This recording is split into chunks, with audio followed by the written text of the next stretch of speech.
কলকাতা ছেড়েছিলাম ৭১ সালে, তখনও পশ্চিমবঙ্গ একটা গর্ব ছিল যে আমরা দেশের একটা অগ্রণী প্রদেশ। সেইটা কেটে গেছে।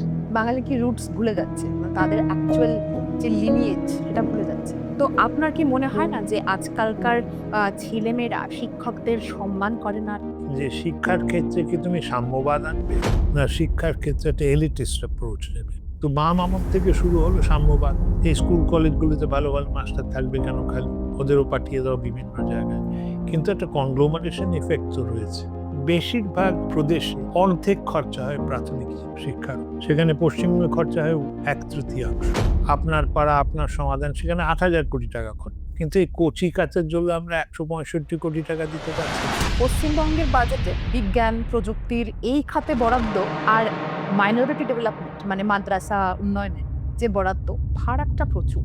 কেন্দ্রীয় যে বাজেট সেখানে এবছর শিক্ষা খাতে বরাদ্দ কমলো কেন? শিক্ষা খাতে দায়িত্বটা একটা জয়েন্ট রেসপন্সিবিলিটি, কেন্দ্র এবং রাজ্যের।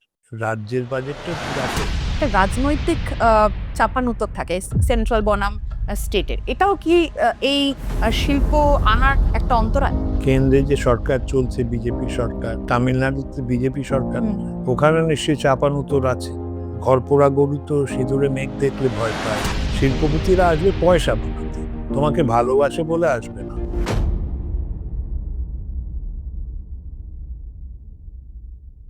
নমস্কার দাদা।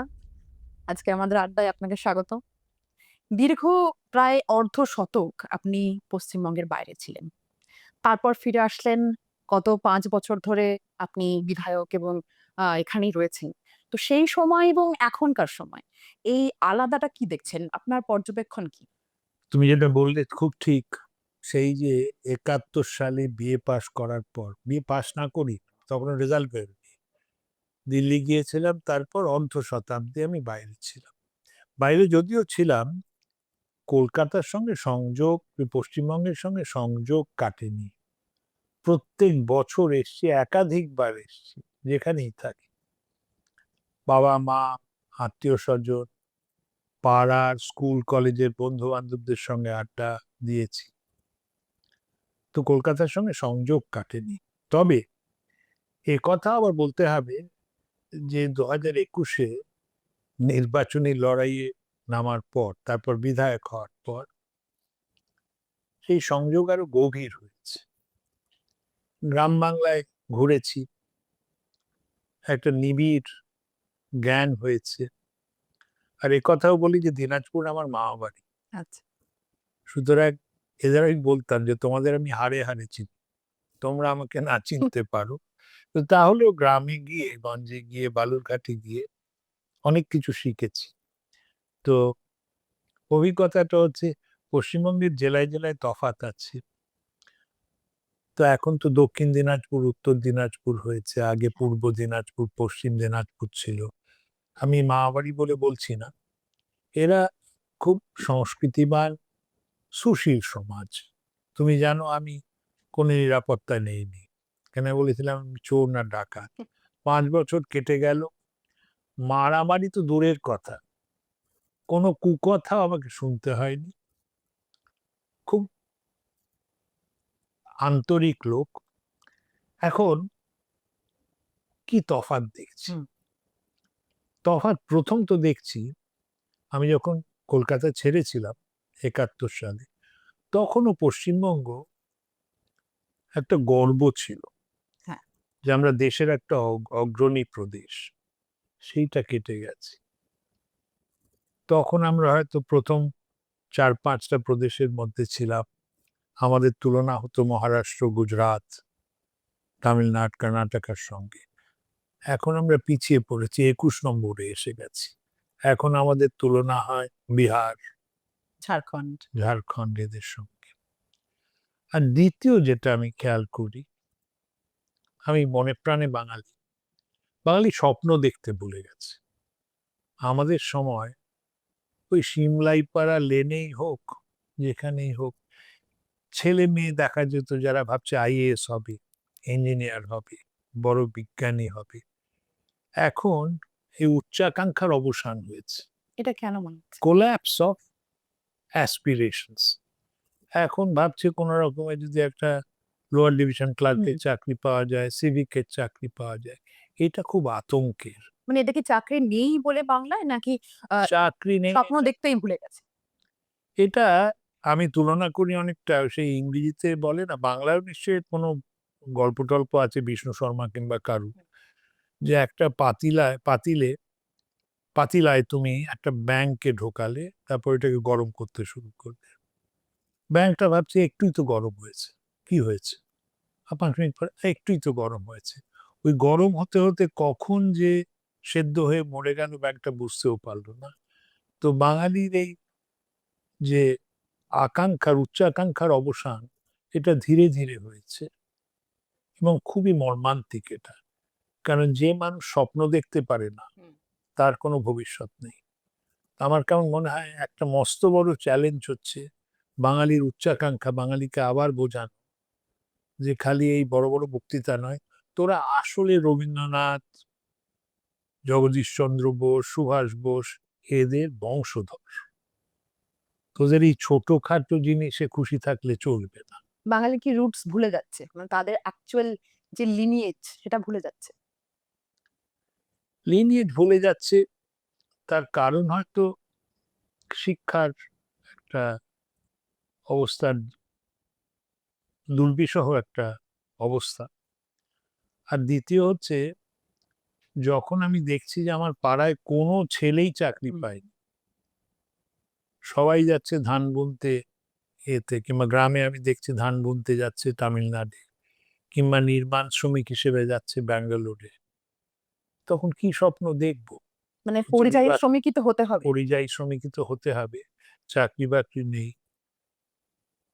একটা দুর্নীতিমুক্তভাবে চাকরি পাওয়ার কোনো সুযোগ নেই। তখন আমি দোষ দেব না। কিন্তু আমাদের সমষ্টিগত একটা তো রয়েইছে। একটা হুম। দায়িত্ব তো রয়েইছে। যে এরকম কেন হলো? সে উত্তর হয়তো সমাজবিজ্ঞানীরা দিতে পারবে। কিন্তু আমার মনে হয় ওই ধীরে, ধীরে ব্যাঙের গল্প। যে প্রত্যেক বছর হুম। এমনভাবে তুলনামূলকভাবে, এটা ভুল করো না। আমি বলছি না যে কোনো উন্নতি হয়নি, উন্নতি হয়েছে। কিন্তু একটা রেসে তুমি দৌড়চ্ছ, ভালো দৌড়চ্ছ। কিন্তু সবার থেকে পেছনে পড়ে যাচ্ছ। মানে অন্য প্রদেশের থেকে প্রদেশগুলো। যদি কম্পেয়ার অন্য করি, প্রদেশের সঙ্গে যদি কম্পেয়ার করি, আমরা আর অগ্রণী প্রদেশের গুলোর মধ্যে নেই। এর কারণ যে এই যে শিক্ষা চুরি বা শিক্ষা ক্ষেত্রে যে এত দুর্নীতি হলো। আপনি একজন শিক্ষক আগে ছিলেন একসময়, ১ম আপনি শিক্ষক। তো আপনার কি মনে হয় না যে আজকালকার ছেলেমেয়েরা শিক্ষকদের সম্মান করে না? কারণ কি এখানে এই দুর্নীতি ক্রমাগত, মানে রন্ধ্রে, রন্ধ্রে একটা দুর্নীতি ঢুকে যাওয়ার জন্য? একটা ধরো, দুটো জিনিস আছে। আমি একথা বিশ্বাস করি না যে সব শিক্ষক খারাপ হয়ে হুম। গেছে। আর যেহেতু শিক্ষকতা করেছি, ছেলে-মেয়ে বড় হয়েছে, নাতিরা রয়েছে। আমি মনে করি শিক্ষকতা একটা পেশা নয়, শিক্ষকতা একটা নেশা। হুম। অন্য লোকের ছেলে-মেয়ে। আমার যে মাথা খারাপ হয়েছে ওদের পেছনে লেগে, আমি ওদের বড়, বড় ওরা বড় হলে আমায় খাওয়াবে না পড়াবে। কিন্তু চাই ওরা ভালো। তো অনেক শিক্ষক দেখেছি তো। তো সেই নেশার শিক্ষক এখনো আছে পশ্চিমবঙ্গে, কিন্তু কম। কেন হয়েছে? সেটা হচ্ছে শিক্ষার ক্ষেত্রে উদাসীনতা। তোমায় উদাহরণ দেই। সেটা হচ্ছে যে শিক্ষার ক্ষেত্রে কি তুমি সাম্যবাদ আনবে? না শিক্ষার ক্ষেত্রে একটা elitist approach নেবে? এটাও তো ঠিক যে সবগুলো ছেলেমেয়েকে আমাদের অক্ষর জ্ঞান করাতে হবে, স্বাক্ষর করতে হবে যাতে ওরা পড়তে পারে। সারের বস্তায় কি লেখা আছে, ১ একরে কতটা দিতে হবে, কিংবা আম বিক্রি করছে যখন একটা আমের দাম যদি ৮০ পয়সা হয়, ৫ টা আমের মিনিমাম দাম হিসাব কত নিকাশ। মিনিমাম, হ্যাঁ। এটা হচ্ছে ফাউন্ডেশনাল লিটারেসি অ্যান্ড নিউমেরেসি। যোগ, বিয়োগ, গুণ, ভাগ আর পড়া, লেখা। হুম। আরেকটা হচ্ছে ওখানে জগদীশ বোস তৈরি করতে হবে। তো জগদীশ বোস তো আমার মতো গাধার সঙ্গে পড়লেও জগদীশ বোস হবে না। তো তখন যেটা হচ্ছে কিছু, কিছু ভালো সংস্থা ছিল। হুম। ভালো শিক্ষা প্রতিষ্ঠান ছিল। আমি একটু প্যারোকিয়াল হচ্ছি। আমার নিজের স্কুল হিন্দু স্কুল, আমার কলেজ প্রেসিডেন্সি কলেজ। কত বড় বড় পণ্ডিত, কত ভালো ভালো মাস্টার। তো বাম আমল থেকে শুরু হলো সাম্যবাদ। হুম। এই স্কুল কলেজগুলোতে ভালো ভালো মাস্টার থাকবে কেন খালি? ওদেরও পাঠিয়ে দাও বিভিন্ন জায়গায়। কিন্তু একটা কনগ্লোমারেশন ইফেক্ট তো রয়েছে। একটা ভালো শিক্ষক যে থাকবে সেও খুঁজবে আরেকটা ভালো শিক্ষক। নাহলে আড্ডা দেবে হুম। কার সঙ্গে? বিস্তার তোমার হবে কি সঙ্গে। করে? জ্ঞানের তো বিস্তার দরকার। জ্ঞানের বিস্তার ছাড়া তোমার সঙ্গে যে সময় কাটাবো, তুমি আর আমি এক জায়গায় হুম। পড়াই। তোমার সঙ্গে একটা কমন রুমে বসে যদি আড্ডা দেব, তোমার লেভেলটা যদি আমার থেকে অনেক উঁচু হয়, তুমি তো আমার সঙ্গে আড্ডা দিতে পারবে না। তুমি গডার্ডের সিনেমার কথা বলছো, আমি বলছি লারে লাপ্পা কোনো গানের কথা। তাহলে তো হবে না। তো ওই যে সাম্যবাদ সৃষ্টি করলো তাতে সর্বনাশ হলো। তারপর শিক্ষায় খরচা বেশি হচ্ছে না, বরাদ্দ কম। আর তার মধ্যেও এমফেসিস যদি দেখো, প্রাথমিক শিক্ষাটা তো খুব প্রয়োজন। একদম। পিএইচডি কটা হলো তার থেকেও আমার পরীক্ষা হচ্ছে কটা ওই ছোট ছোট কুচি কাঁচা পড়তে পারছে বই, যোগ বিয়োগ গুণ ভাগ করতে পারছে। তো প্রাথমিক শিক্ষায় প্রথমত শিক্ষার যে বরাদ্দ বাজেট, হুম। সেটা কম। তারপর এই বরাদ্দের মধ্যে বেশিরভাগ প্রদেশে অর্ধেক খরচা হয় প্রাথমিক শিক্ষার উপর। সেখানে পশ্চিমবঙ্গে খরচা হয় 1/3। তোমায় যদি উদাহরণ দেই, এই প্রাথমিক স্কুলগুলোতে, হুম। এটা আমি বলছি না, এটা বলছে অমর্ত্যবাবুর, অমর্ত্য সেনের প্রতীচি ট্রাস্ট আছে। হ্যাঁ। ওরা বোধহয় 2018-19 একটা করেছিল সমীক্ষা। তাহলে স্কুলে, প্রাথমিক স্কুলে সরকারি হোক বা সরকারি সহায়তা প্রাপ্ত হ্যাঁ। হোক, গভর্নমেন্ট এইডেড, মাস্টারদের মাইনে দাও। হুম। কিন্তু তুমি যদি কোনো প্রাথমিক স্কুলে গিয়ে দেখো, আরো তো খরচা আছে। কি খরচা? স্কুল পরিষ্কার রাখতে হবে, চক লাগবে, হুম। ডাস্টার লাগবে, ইলেকট্রিক বিল থাকে। ইলেকট্রিক বিল লাগবে, এইসব আছে। হুম। কখনো কখনো একটা ছোটখাটো সাংস্কৃতিক হ্যাঁ। করলে, অনুষ্ঠান করতে হয়। অনুষ্ঠান করলে, সেখানে বাচ্চাদের লজেন্সি দিলে কিংবা একটা করে জিলিপি দিলে তাতেও খরচা আছে। সেই খরচা মোটামুটি ওরা হিসেব করেছিল সেই সময়, জন্য সরকার দিত কম্পোজিট গ্রান্ট 12,000 টাকা বছরে। আচ্ছা। সেখানে ঘাটতি থাকতো প্রায় 33,000 টাকা। বেশি টাকা নয়, 33,000 টাকা বছরে। ওই 33,000 টাকা না দেওয়ার ফলে একটা সমস্যা হতো। আমি প্রাথমিক স্কুলে দেখেছি যেখানে শিক্ষকরা, আমরা শিক্ষকদের গালাগাল দিই যে সব পাজি, সব পাজি, সব পাজি নয়। কিছু মাস্টার আছে তারা চাঁদা তুলে হুম। কিছু কিছু খরচা লাগাতো। এখন 33,000 টাকা। বেশি। শিক্ষকও তো কম। প্রতিটা স্কুলে, প্রাইমারি স্কুলে ১০০ জনের মধ্যে বোধহয় ১ জন শিক্ষক পাওয়া যায়। একজন শিক্ষক যদি থাকে তাহলে তো 5টা ক্লাস। তুমি সম্পূর্ণ। একটা মাস্টার বিএ ক্লাস আর এমএ ক্লাস একসঙ্গে কি করে পড়াবে? আমি 33,000 টাকার কথায় ফিরে আসি। দেখো 33,000 টাকা যদি হয়, 50,000 স্কুল আছে। 33,000 কে 50,000 দিয়ে গুণ করো। কত হচ্ছে? হ্যাঁ। 165 কোটি টাকা। সেখানে এই যে আপনার পাড়া আপনার সমাধান, সেখানে 8,000 কোটি টাকা খরচা হুম। হলো। কিন্তু এই কচি কাঁচার জন্য আমরা 165 কোটি টাকা দিতে পারছি না। এই বরাদ্দ নিয়ে বলছিলেন, পশ্চিমবঙ্গের বাজেটে আ বিজ্ঞান, প্রযুক্তির এই খাতে বরাদ্দ আর মাইনরিটি ডেভেলপমেন্ট মানে মাদ্রাসা উন্নয়নে যে বরাদ্দ, ফারাকটা প্রচুর। ৫,০০০ কোটির বেশি বরাদ্দ হয়েছে এই মাইনরিটি ডেভেলপমেন্ট। কিন্তু বিজ্ঞান, এই প্রযুক্তি, যারা সায়েন্টিস্ট হবে বা সায়েন্টিফিক কোনো যে এডুকেশন দেবে, তার জন্য তো বরাদ্দ এত কম। তো এই ব্যাপারে আপনি একজন বিশিষ্ট অর্থনীতিবিদ হিসেবে আপনি কি বলবেন?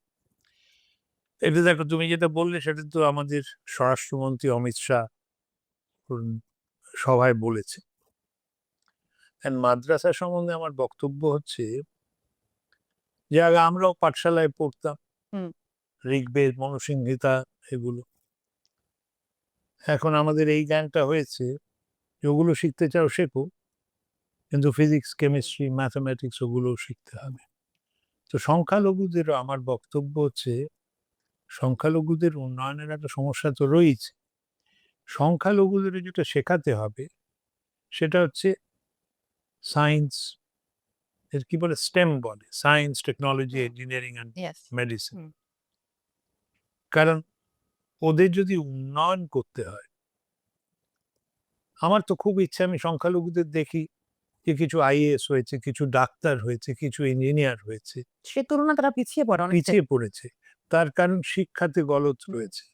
তা আমার বক্তব্য হচ্ছে যে কোনো সম্প্রদায়ের জন্য শিক্ষার ব্যবস্থা করতে হবে এবং সেই শিক্ষা হবে বিজ্ঞানসম্মত।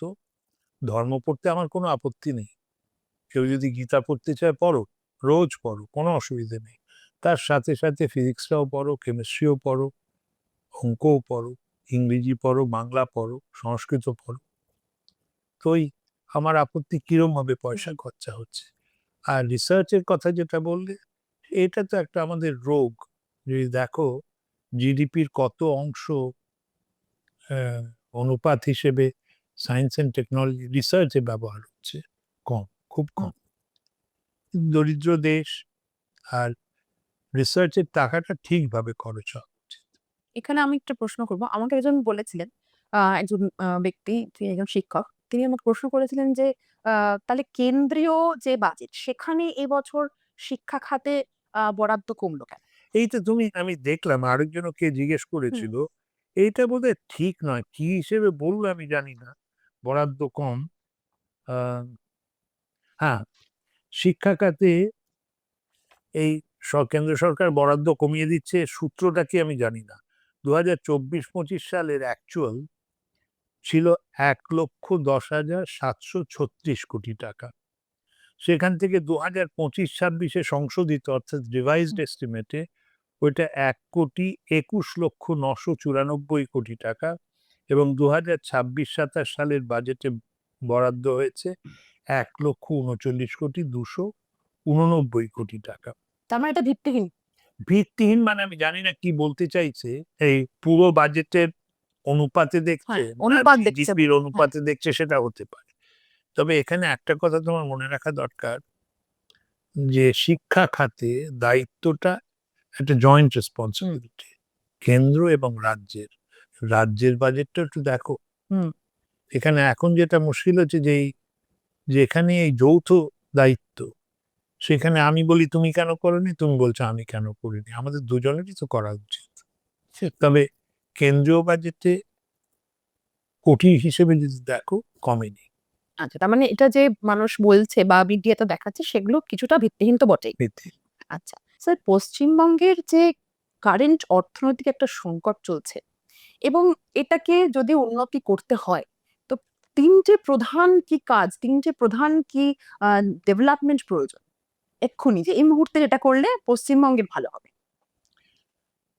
এই মুহূর্তে শুরু করতে হবে লম্বা যাত্রা। তো প্রথম হচ্ছে মূলধনী খাতে ব্যয় বাড়াতে হবে। এটা তো জানো যে ঋণ পশ্চিমবঙ্গের বেড়ে গেছে। কয়েকটা কথা তো সবাই বলছে যে যে বাচ্চাটা জন্মাচ্ছে এখন, তার মাথায় 80,000 টাকার একটা ঋণ নিয়ে জন্মাচ্ছে।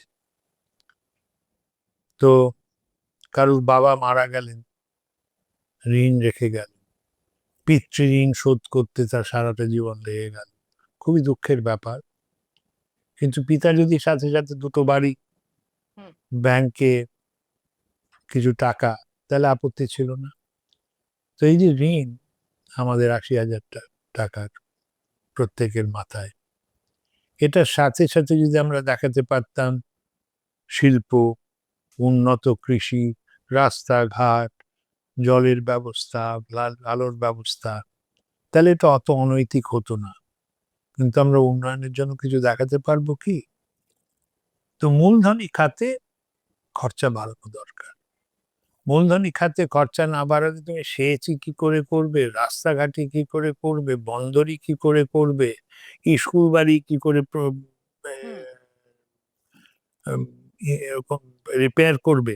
মানে ইনফ্রাস্ট্রাকচারের উন্নতি প্রধান, মূলধনী একদম খাতে ব্যয়, মূলধনী খাতে ব্যয়। এখন তোমার একটা হিসেব দেই, যে পশ্চিমবঙ্গ সরকারের একটা fiscal responsibility and budget management act আছে।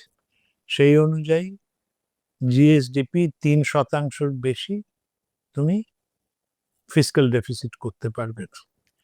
তো সরকার এই ঘোষণা এবং খোলামেলা সরকার 2.03 জিএসডিপি অনুপাতে এই রাজস্ব খাতে রেভিনিউ ডেফিসিট করে ফেলছে। আচ্ছা। তো 3 থেকে 2.03 কিংবা 2.05 বাদ দাও, কত থাকে? 0.95। অলমোস্ট এক 1%।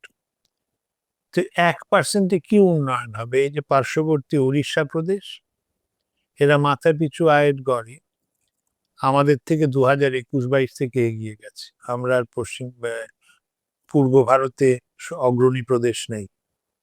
ওরা জানো কত খরচা করে মূলধনী খাতে? 6%।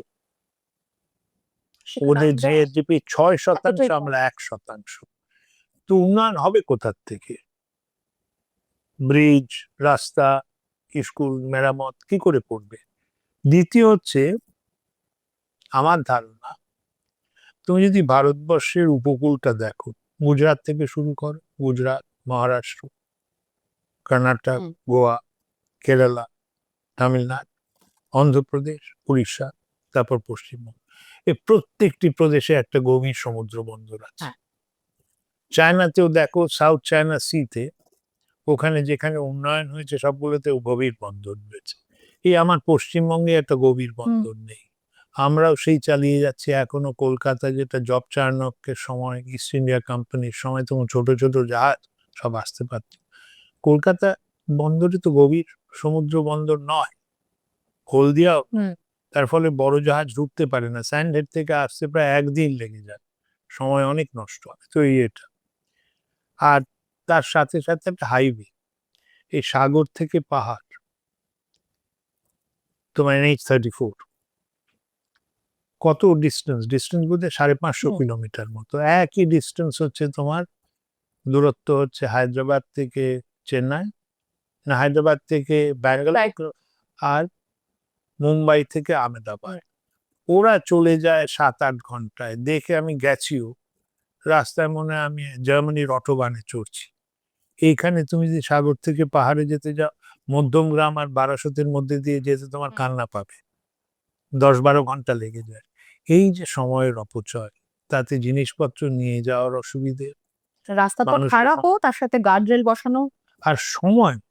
ভাবো 4 ঘন্টা করে যদি একজন মানুষের নষ্ট হয়, 1 লক্ষ মানুষ যদি রাস্তা ব্যবহার করে, তার মানে 4 লক্ষ ম্যান আওয়ার্স।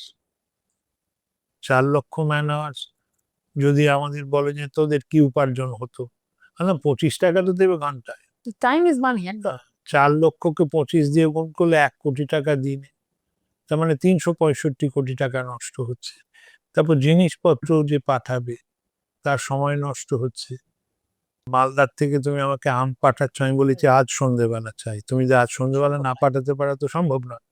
আর তৃতীয় হচ্ছে শিক্ষা, স্বাস্থ্য এবং দুর্নীতিমুক্ত প্রশাসন। এটাই সব থেকে জরুরি।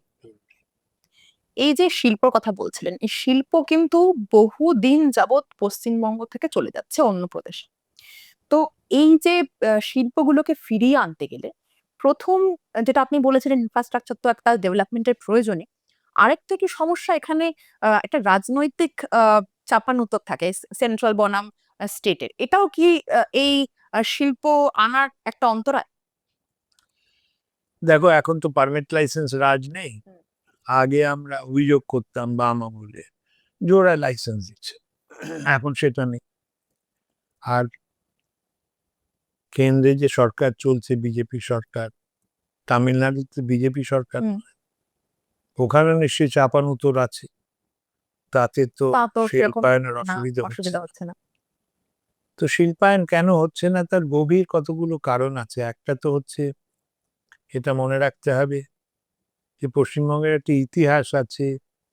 দেশ ভাগ হওয়ার পর শরণার্থী এসছে, জনঘনত্ব বেড়েছে, মাল সরবরাহের ওপার থেকে এপারে আসতে অসুবিধে ছিল, ফ্রেট ইকুয়ালাইজেশন পলিসি হয়েছে। সেটাও তো বোধ হয় 92 না 93, 91 শেষ হয়ে গেছে। তারপরেও তো হয়ে গেল 30 বছর, 35 বছর।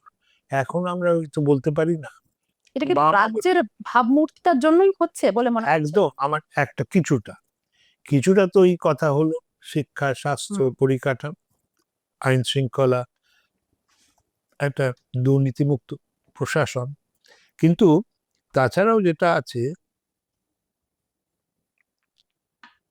গত শতাব্দীর ৬-এর দশকে এবং ৭-এর দশকে একটা লাগামহীন ট্রেড ইউনিয়ন, তখন হচ্ছে পুঁজিপতিদের ডান বা কালো হাত, জ্বালিয়ে দাও, ভেঙে দাও, পুড়িয়ে ঘুরিয়ে দাও।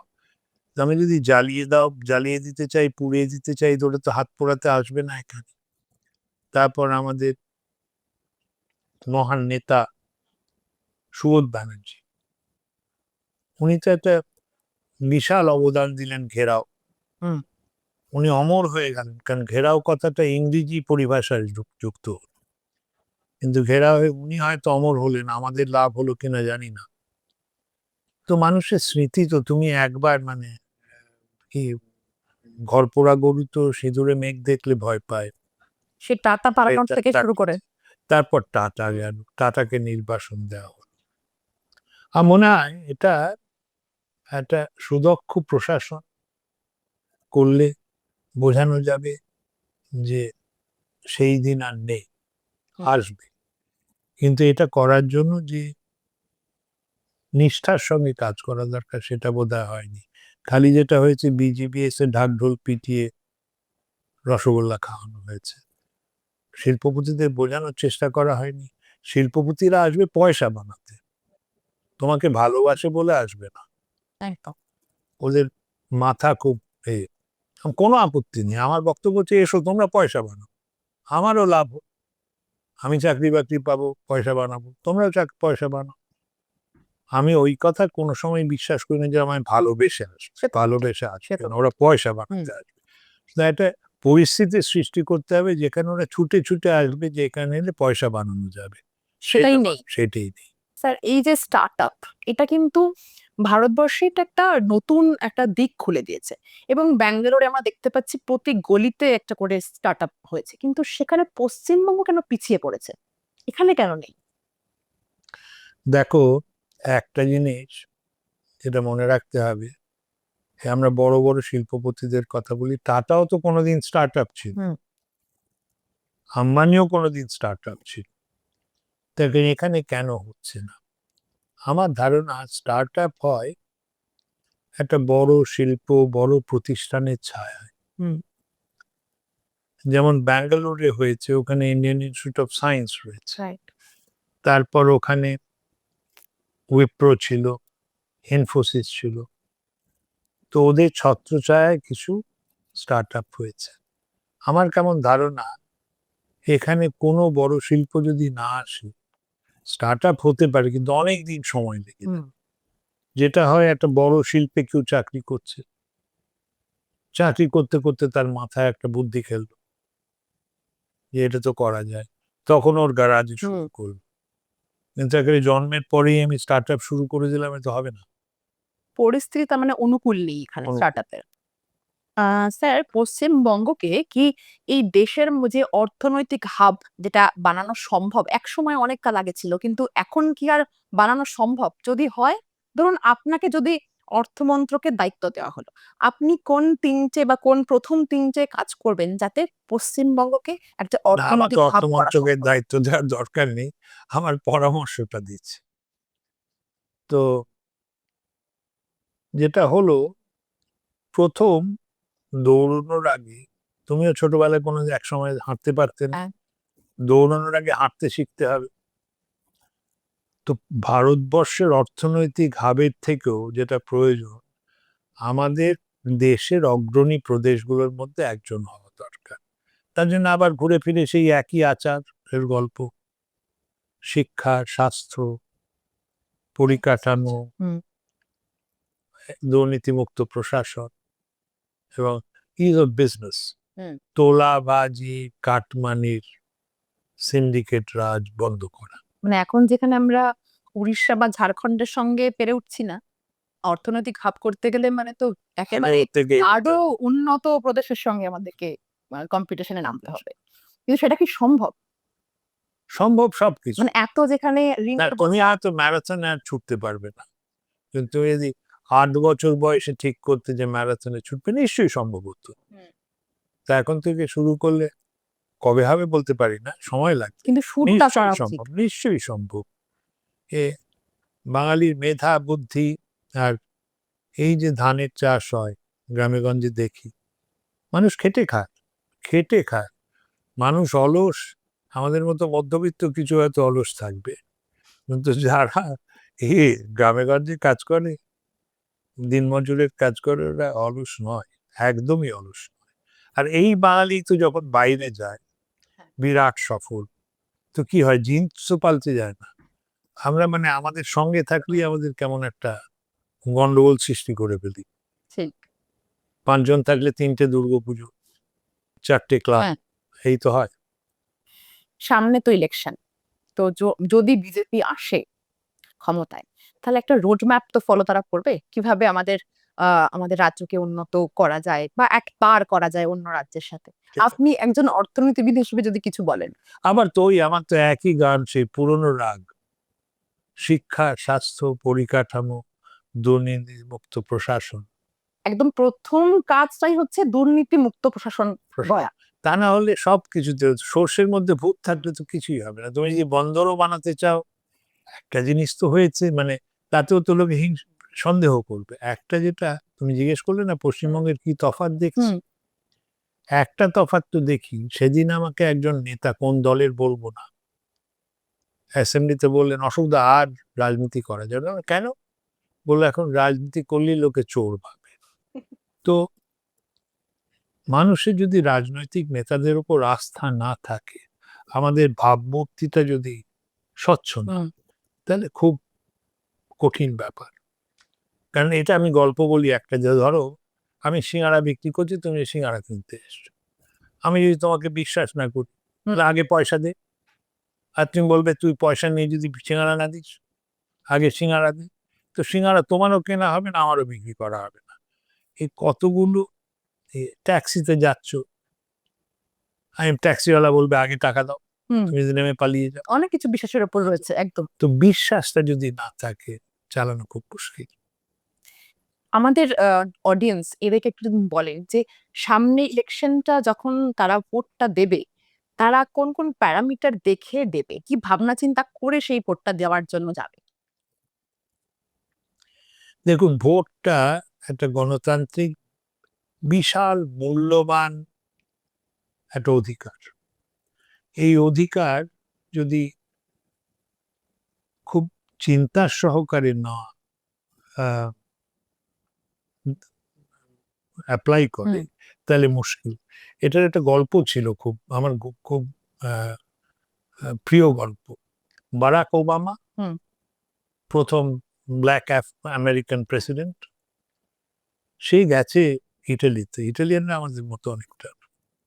আমরা যেমন আমাদের রাজনৈতিক নেতাদের খুব গালাগাল দিতে পছন্দ করি, ওরা মিলান শহরে ওবামাকে বলছে, এই আমাদের নেতারা সব পাজি, চোর, বদমাইশ। ওবামা রেগে গিয়ে বলছে, ওই নেতাদের তোমরাই নির্বাচিত করেছো, তো এখন পরে আমাকে ভোট দিয়ে জিতিয়ে পরে দুঃখ করা যে চোরটাকে জিতিয়ে দিলাম, আগে ভাবিসনি কেন? তো আমার একটাই বক্তব্য, যে এই মূল্যবান ভোটাধিকার এক্সারসাইজ করার আগে চিন্তা করো, কি পেয়েছো, কি চেয়েছিলে, কি পেয়েছো, সেটা ভাবো। বিরোধী দলের সম্বন্ধে ভাবে, এদের কতটা বিশ্বাস করা যায়, এরা কি দিতে চাইছে, এই বিচার করে খুব এর সঙ্গে, খুব নিষ্ঠার সঙ্গে এই ভোটাধিকার দাও। এই ভোটাধিকারটা তো সহজ অধিকার নয়, এই ভোটাধিকার গণতন্ত্রের একেবারে ভিত্তি। ভুল করো না। কারণ আমার আরেকটা বক্তব্য আমি বলছি, আমার বালুরঘাট শহরে বলছি, যে এটা পরীক্ষাটা তো 5 বছর পরে পরে হয়। এই বছর ফেল করে গেলে আবার 5 বছর অপেক্ষা করতে হবে একই ক্লাস। সেটা চাও কি? খুব ভালো লাগলো দাদা, আজকে আপনি আসলেন, এতক্ষণ আমাদের সময় দিলেন। অনেক ধন্যবাদ। ধন্যবাদ।